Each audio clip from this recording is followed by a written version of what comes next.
So many people find the law and the court process so fascinating. That is why there's an entire TV channel dedicated to it, right? Court TV, right? Well, each week, Colorado's best attorney, Phil Harding, shares insider information that gives you a real peek inside the workings of the law. And not only is a legal expert, he's a burpees expert as well. Well, after that last one. Very impressive, very impressive. And if that didn't impress you enough, I want to remind you why he's Colorado's best attorney, because you've been named as one of the top 100 trial attorneys again. You're an AV-rated attorney. You are also the named a super lawyer again. I mean, the list goes on and on. This is awesome. Well, so, thanks. Yeah, you're always here. You're kind of giving us, kind of the insider feel.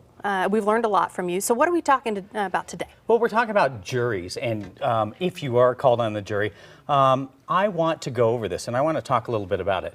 We're going to go over the jury system. We have the distinct pleasure, it's the honor in this country that we have, to have our peers decide who's right and who's wrong. So this week, I thought I'd go over information that you can use that would help you win a case if you're in front of a jury. That's awesome. Or if you are a juror, how to make you a better juror. Okay, so where should we start then?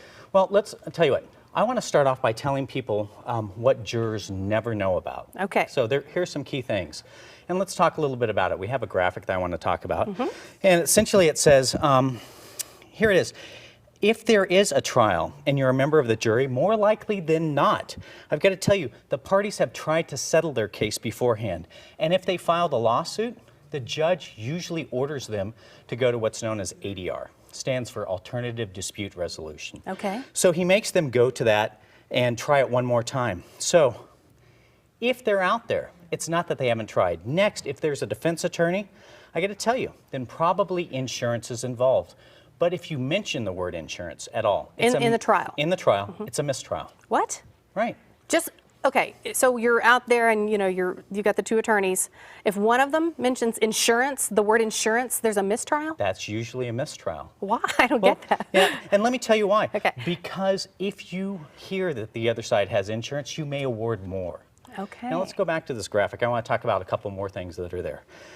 Next, the judge will have already had hearings about evidence that one side doesn't want you to know. It's called motions in limine. Now, you may hear words at the beginning that says the defense has accepted liability. And let me tell you what that means. If they've accepted liability, they say, we only want you to decide how much someone is hurt. But that's code word for, you know what, the guy who caused the accident may have been drunk, may have been speeding, may have been committing a crime, but they don't want you to know that. But I don't understand that either. I mean, why doesn't a juror get to know how the accident happened? All right, and let me, because first of all, that has nothing to do how much someone is injured, all right?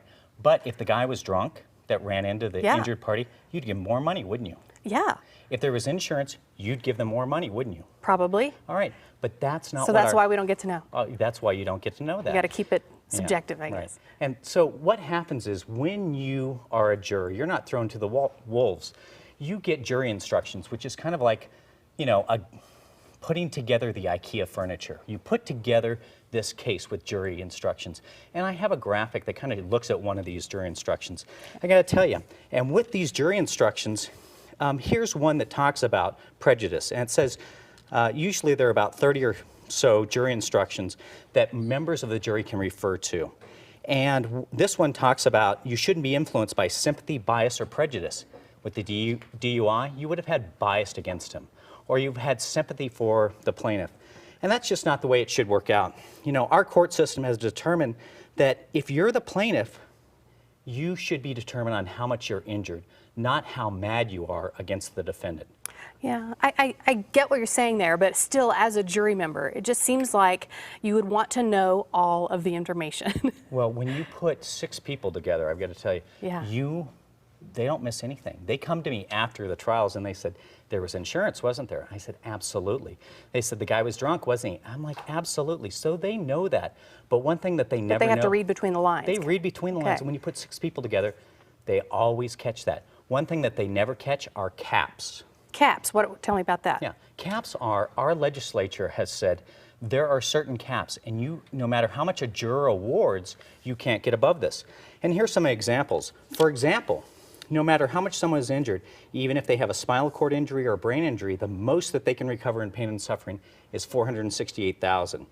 Now, you can award more money for medical bills, disfigurement, all that stuff, but pain and suffering is capped at that.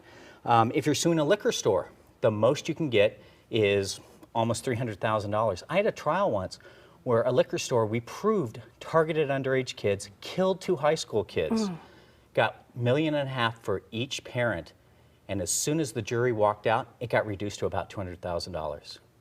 That just, it's astounding. I mean, it truly is. But I mean, when you don't get to say caps, I mean, how does the jury know how much to award, how much they can award? So if you're a juror, let me tell you what I want you to do, and you really want to award the right thing, listen to the attorney for the plaintiff, for the person who's injured, and he's going to walk you through it. He's going to say, you know what? Only give $500,000 in pain and suffering. Give $2 million on disfigurement, and they'll lay it out for you. Okay, excellent. So if you have any questions for Phil, he would love to hear from you. Just go to our website, coloradosbest.tv. Send him your questions. He will take the time to answer them all personally.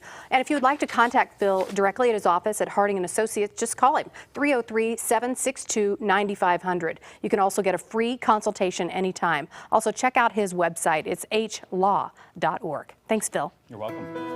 Well, coming up on Colorado's Best, a Denver designer is about to turn up the heat on winter duds. You can check out a few of her coolest creations during the Stephanie O Fashion Show.